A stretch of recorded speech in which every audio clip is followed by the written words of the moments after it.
মোহাম্মদ শাহাবুদ্দিনের পদত্যাগের পর কি বসছেন দেশের 23তম রাষ্ট্রপতির আসনে? গত কয়েক সপ্তাহ ধরে রাজনীতির অন্দরে এ নিয়ে চলছে তোড়জোড়। সব জল্পনা কল্পনা ছাপিয়ে সবচেয়ে বড় চমক হিসেবে উঠে এসেছে একটি নাম, মির্জা ফখরুল ইসলাম আলমগীর।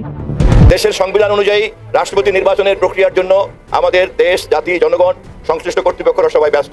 ইতিমধ্যে গণমাধ্যম থেকে আপনারা জেনেছেন আগামীকালকে মনোনয়নপত্র জমা দেওয়া হবে। স্বরাষ্ট্রমন্ত্রী হিসেবে কি সংসদের উপনেতা হতে পারবেন সেটা হয়তো না, সেক্ষেত্রে একটা পরিবর্তন হবে। তবে এখন পর্যন্ত যে দুটি মানুষের নাম এসছে, দলের মহাসচিব রুহুল কবির রিজভী এবং মির্জা ফখরুল ইসলাম আলমগীর, আমার দৃষ্টিতে একটা সেরা নির্বাচন। রাজনীতির রুক্ষ বাস্তবতার বাইরেও মির্জা ফখরুল একজন সংবেদনশীল মানুষ। অর্থনীতি ও সাহিত্যের প্রতি তার গভীর অনুরাগ রয়েছে। তার ব্যক্তিত্বে যেমন রয়েছে রাজনৈতিক দৃঢ়তা, তেমনই রয়েছে মানবিকতার কোমল স্পর্শ।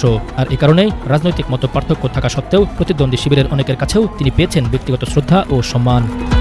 গণতন্ত্র সিস্টেমটি অনেকটা প্রতারণা। তার মধ্যে যতটুকু স্বচ্ছতা আছে, যতটুকু ভালো দিক আছে, গণতন্ত্র পৃথিবীকে মুক্তি দিতে পারেনি, মানবতার মুক্তি দিতে পারেনি, মুসলিমদের বাঁচাতে পারেনি, জুলুম নিয়ন্ত্রণ করতে পারেনি। গণতন্ত্র আছে, অথচ ফিলিস্তিনিদের হত্যা করে একদম শেষ করে দেওয়া হচ্ছে। গণতন্ত্র আছে, অথচ সেই গণতন্ত্রের ধ্বজাধারীরা পুরো মধ্যপ্রাচ্যে রাজতন্ত্রের বৈধতা দিয়ে যাচ্ছে। আসসালামু আলাইকুম দর্শক, নতুন একটা নিউজে আপনাদের সবাইকে স্বাগতম। ভিডিও শুরুতেই অনেকগুলো ভিডিওর অংশবিশেষ ইতিমধ্যে আপনারা দেখে নিয়েছেন। দেখে বুঝতে পেরেছেন ভিডিওটি কতটুকু গুরুত্বপূর্ণ ও আকর্ষণীয় হতে চলেছে। তাই না টেনে সম্পূর্ণ ভিডিওটি আপনারা দেখতে থাকুন, তাহলে বুঝতে পারবেন বর্তমান বাংলাদেশের রাজনৈতিক প্রেক্ষাপট সম্পর্কে জানা অজানা অনেক রকমের গোপন তথ্য। তাই একটা লাইকে দিয়ে চলেন মূল ভিডিওটিতে চলে যাওয়া যাক। রাষ্ট্রপতি নির্বাচনে পুরো জাতির চোখের সামনে অদ্ভুত কাণ্ড ঘটতে যাচ্ছে, আর আমরা চেয়ে চেয়ে দেখছি, নিরুপায়, কিছু করার নেই। জামাত কি আর করবে? তবে জামাতের সামনে একটা সুযোগ ছিল এই রাষ্ট্রপতি নির্বাচন বর্জন করে একটা হাইপ তৈরি করা, যে এই ধরনের বিতর্কিত গণতন্ত্রের নামে প্রতারণা এটা হতে পারে না। দর্শক, কিছু বিষয় স্পষ্ট হয়েছে। যেহেতু বাংলাদেশের রাষ্ট্রপতি নির্বাচনের রিসেন্ট কোনো নজির নেই, সেই 91 সালে হয়েছিল, এই কারণে নির্বাচনটা কিভাবে হবে এই প্রজন্মের জানার কথা না, এমনকি এমপিরাও জানেন, অনেকে প্রবীণ এমপিরা অনেকে জানেন। যার ফলে নির্বাচন কমিশন এটা স্পষ্ট করছে, চিফ হুইপ স্পষ্ট করছেন কিভাবে কি হবে। যা তারা বলেছেন এটা গণতন্ত্রে একটা অদ্ভুত কাণ্ড। তো দর্শক, কি সেটা? প্রকাশ্যে ভোট হবে। ভোট বলতে আমরা বুঝি সাধারণত গোপন ব্যালটে ভোট। এমনকি শিবিরের একটা সাথী ইউনিট অথবা একটা থানা ইউনিটের সভাপতি, সেক্রেটারি যখন নির্বাচিত করা হয় তখনও একটা ভোট হয়, হোক সেটা লোক দেখানো ভোট, একটা ভোট হয়, সেটাও গোপনে হয়, যে আমি অমুককে অমুকে অমুকে সভাপতি হিসেবে চাই, তো তার পক্ষে মতামত দিচ্ছি, সেক্রেটারি হিসেবে আমি অমুককে চাই। যদি সেক্রেটারি এটা মনোনীত, অনেক জায়গায় ভোট হয়। মানে ভোট মানে হচ্ছে গোপন ব্যালট, ওপেনে ভোট, ওটা আসলে কোনো ভোটের মধ্যে পড়ে না এবং ওইটার কোনো তাৎপর্য নেই, এটা অনুমেয়। ওপেনে কি হবে, কে কোন পক্ষে ভোট দেবে, এটা জানা কথা, তাও আবার হাত পা বাঁধা। দেখেন, একটা মৌলিক কথা বলি, এই যে ওয়েস্টমিনিস্টার ডেমোক্রেসি, এটা পৃথিবীতে থাকবে না, এটা উঠে যাবে। বাংলাদেশে ওয়েস্টমিনিস্টার স্টাইল ডেমোক্রেসি, হয়তো প্রেসিডেন্সিয়াল ফর্ম অফ ডেমোক্রেসি থাকবে, কারণ প্রেসিডেন্সিয়াল ফর্ম অফ ডেমোক্রেসিতে ডেমোক্রেসির অনেক কিছু কনস্ট্যান্ট করা যায়। ডেমোক্রেসি ফেল করবে পৃথিবীতে, কেন? এই যে অ্যাপস্টেইন ফাইলের কথা আপনারা শুনেছিলেন, শিশু ধর্ষণ, শিশু হত্যা, শিশু নির্যাতনের যে নির্মম বিভৎস ঘটনা উঠে এসেছিল, সেই ফাইল এখন ধামাচাপা পড়ে গেছে। গণতন্ত্রের নামে পৃথিবীতে কতটা ভণ্ড, কতটা প্রতারক, বাংলাদেশের আরো অনেক গভীর কথা বললে তো আপনাদের মাথা খারাপ হয়ে যাবে। 12 ফেব্রুয়ারি নির্বাচনে কি হয়েছে? আসলে কি নির্বাচন না পুরোটা ভাগবাটোরা? জামাত জেনে শুনে কি ভাগবাটোরায় অংশগ্রহণ করেছে, বা জামাত যা পেয়েছে এটা কি ভাগবাটোরা পেয়েছে? এই বিষয়ে অনেক ব্যাখ্যা আছে, বিশ্লেষণ আছে, এগুলো বললে আপনার মাথা খারাপ হয়ে যাবে। গণতন্ত্র সিস্টেমটি অনেকটা প্রতারণা। তার মধ্যে যতটুকু স্বচ্ছতা আছে, যতটুকু ভালো দিক আছে, গণতন্ত্র পৃথিবীকে মুক্তি দিতে পারেনি, মানবতার মুক্তি দিতে পারেনি, মুসলিমদের বাঁচাতে পারেনি, জুলুম নিয়ন্ত্রণ করতে পারেনি। গণতন্ত্র আছে, অথচ ফিলিস্তিনিদের হত্যা করে একদম শেষ করে দেওয়া হচ্ছে।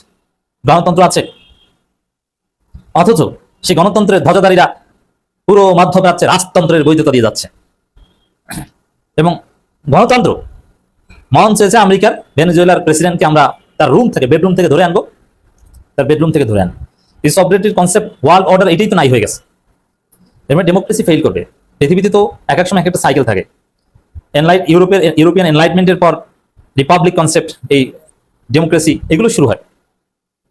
কিন্তু মধ্যযুগে তো আর এই ধরনের ডেমোক্রেসি ছিল না, ইউরোপেও ছিল না, কলোনি ছিল, রাজতন্ত্র ছিল টোটাল ইউরোপে, পুরো ইউরোপে, আমেরিকা থেকে শুরু করে ইংল্যান্ড, সব জায়গায় রাজতন্ত্র ছিল মধ্যযুগে।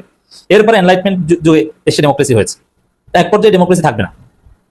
আমরা বিশ্বাস করি এক পর্যায়ে সারা পৃথিবীতে ইসলাম আসবে, দাজ্জালকে পরাজিত করে ইমাম মাহাদির নেতৃত্বে সারা পৃথিবীতে ইসলাম কায়েম হবে। তাই ইসলামের সাথে ডেমোক্রেসির অনেক কিছু মিল আছে।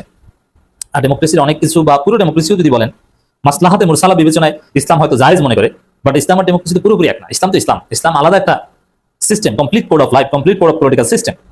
সেখানে অন্য কোনো মতবাদ থেকে ধার করা দরকার নেই। এই ডেমোক্রেসি জিনিসটাই ইটসেলফ ত্রুটিযুক্ত।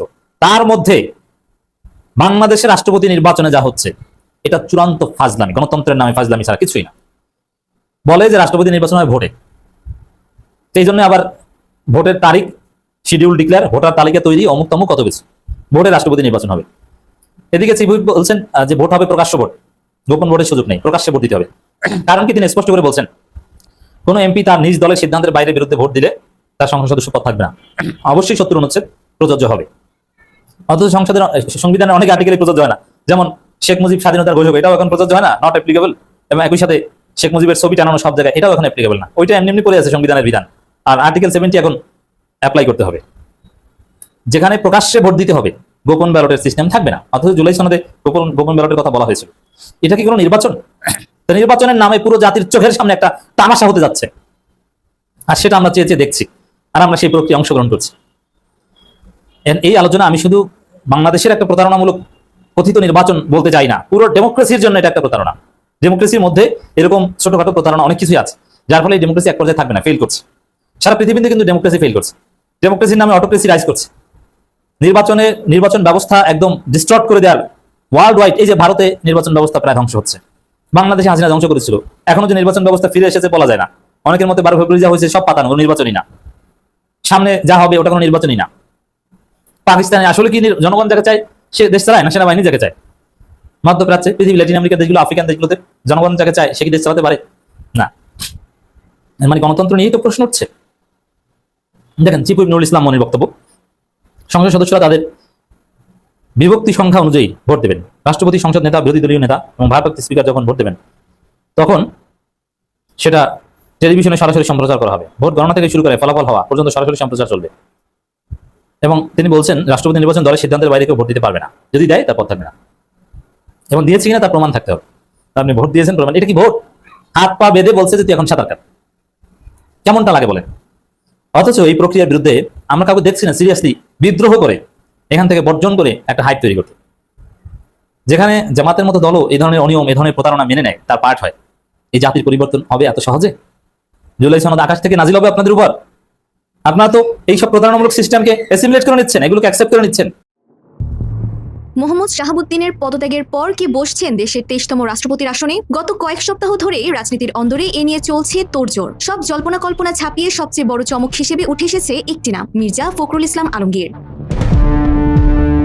বিএনপি নীতি নির্ধারণী ফোরাম থেকে শুরু করে রাজনীতির আড্ডায় এখন একটাই আলোচনা, সবকিছু ঠিক থাকলে কাল বৃহস্পতিবারই আনুষ্ঠানিকভাবে জানা যাবে কাঙ্ক্ষিত সেই নাম। প্রার্থী চূড়ান্ত করার পুরো দায়িত্ব দলের চেয়ারম্যান ও প্রধানমন্ত্রী তারেক রহমানের উপর থাকায় চূড়ান্ত সিদ্ধান্তের দিকেই এখন সবার নজর।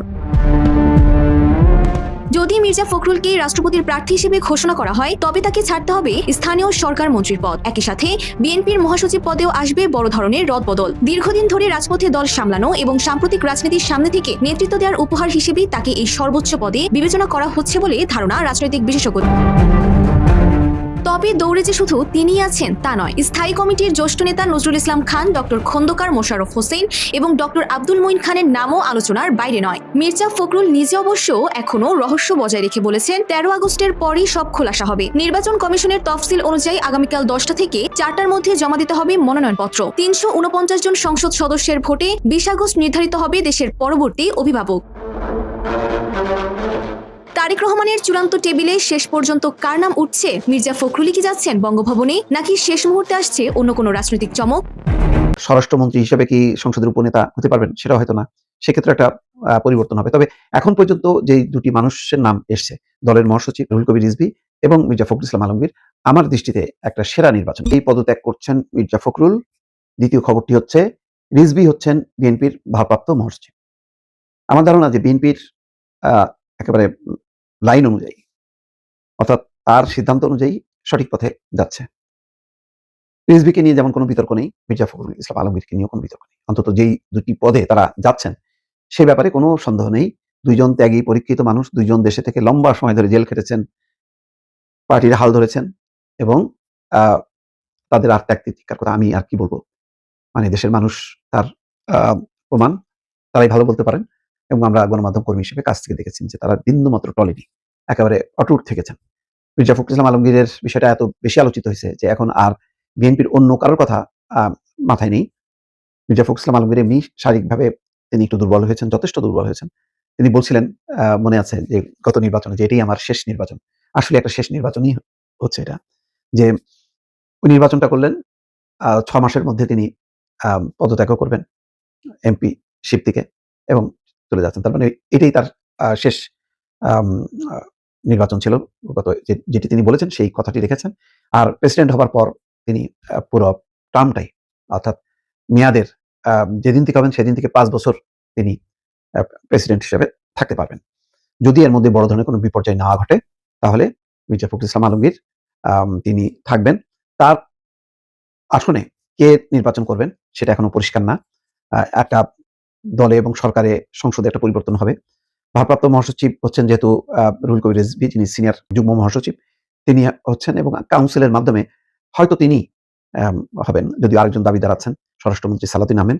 সালাউদ্দিন আহমেদ এমন হতে পারে যে দলের মহাসচিব একজন, দলের উপনেতা বা সেকেন্ড ম্যান হিসেবে সংসদে সালাউদ্দিন আহমেদ, এই কম্বিনেশনটাও হতে পারে। তারপর স্বরাষ্ট্রমন্ত্রী হিসেবে কি সংসদের উপনেতা হতে পারবেন সেটাও হয়তো না। সেক্ষেত্রে একটা পরিবর্তন হবে। তবে এখন পর্যন্ত যে দুটি মানুষের নাম এসছে, দলের মহাসচিব রুহুল কবির রিজভী এবং মির্জা ফখরুল ইসলাম আলমগীর, আমার দৃষ্টিতে একটা সেরা নির্বাচন। এর বাইরে আর কেউ আছে এটা আমার ধারণা, যদি দলের মধ্যে ভোটাভুটিও করা হয় এই দুজনের পক্ষেই ভোট দেবেন সবাই। মিথ্যা মামলা দিয়ে গ্রেফতার করে আন্দোলনকে বন্ধ রাখা যাবে না। হাতে নখ পায়ে নখ তুলে ফেলে দিয়ে তাদেরকে ছুড়ে ফেলা হয়েছে অন্ধকারের মধ্যে। রাজনীতি কেবল ক্ষমতার লড়াই নয়, রাজনীতি মানুষের কণ্ঠস্বর হয়ে ওঠার, মানুষের অধিকার প্রতিষ্ঠার এবং প্রতিকূলতার বিরুদ্ধে দাঁড়িয়ে থাকার এক নিরবচ্ছিন্ন সংগ্রাম। ঠাকুরগাঁওয়ের শান্ত জনপদ থেকে উঠে এসে বাংলাদেশের জাতীয় রাজনীতির উত্তাল স্রোতে যিনি নিজেকে প্রতিষ্ঠিত করেছেন একজন ধৈর্যশীল, সংযত ও সংগ্রামী নেতা হিসেবে, তিনি মির্জা ফখরুল ইসলাম আলমগীর। আগামীকাল সকাল সন্ধ্যা হরতাল। 1948 সালের 26 জানুয়ারি ঠাকুরগাঁওয়ে জন্ম নেওয়া মির্জা ফখরুল ইসলাম আলমগীর অর্থনীতি নিয়ে পড়াশোনা করেছেন ঢাকা বিশ্ববিদ্যালয়ে। ছাত্র জীবনেই রাজনীতির সঙ্গে তার পরিচয়। 60-এর দশকে পূর্ব পাকিস্তান ছাত্র ইউনিয়নে সক্রিয় অংশগ্রহণের মধ্য দিয়ে শুরু হয় তার রাজনৈতিক পথ চলা। 69-এর গণঅভ্যুত্থান এবং 71-এর মহান মুক্তিযুদ্ধ বাঙালির ইতিহাসের দুই গুরুত্বপূর্ণ অধ্যায়ের উত্তাল সময় প্রত্যক্ষ করেছেন তিনি। সেই সময়ের রাজনৈতিক চেতনা, বৈষম্যের বিরুদ্ধে মানুষের ক্ষোভ এবং অধিকার প্রতিষ্ঠার আকাঙ্ক্ষায় পরবর্তী সময়ে তার রাজনৈতিক দর্শনের ভিত গড়ে দেয়।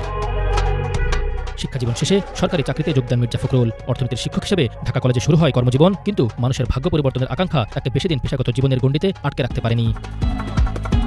জনসম্পৃক্ত রাজনীতিতে ফিরে এসে 1988 সালে ঠাকুরগাঁও পৌরসভার চেয়ারম্যান নির্বাচিত হন তিনি। পারিবারিক রাজনৈতিক ঐতিহ্য এবং নিজের ব্যক্তিত্ব দুইয়ের সমন্বয়ে স্থানীয় রাজনীতিতে তৈরি করেন শক্ত অবস্থান। এরপর স্বৈরাচার বিরোধী আন্দোলনের উত্তাল সময়ে সরাসরি যোগ দেন বাংলাদেশ জাতীয়তাবাদী দল বিএনপিতে। শুরু হয় তার জাতীয় রাজনীতির নতুন অধ্যায়। 2001 সালের জাতীয় সংসদ নির্বাচনে ঠাকুরগাঁও থেকে সংসদ সদস্য নির্বাচিত হন মির্জা ফখরুল। বিএনপি নেতৃত্বাধীন সরকারের সময়ে কৃষি এবং বস্ত্র ও পাট মন্ত্রণালয়ের দায়িত্ব পালন করেন। পরে দায়িত্ব পান বেসামরিক বিমান চলাচল ও পর্যটন মন্ত্রণালয়ের প্রতিমন্ত্রী হিসেবে।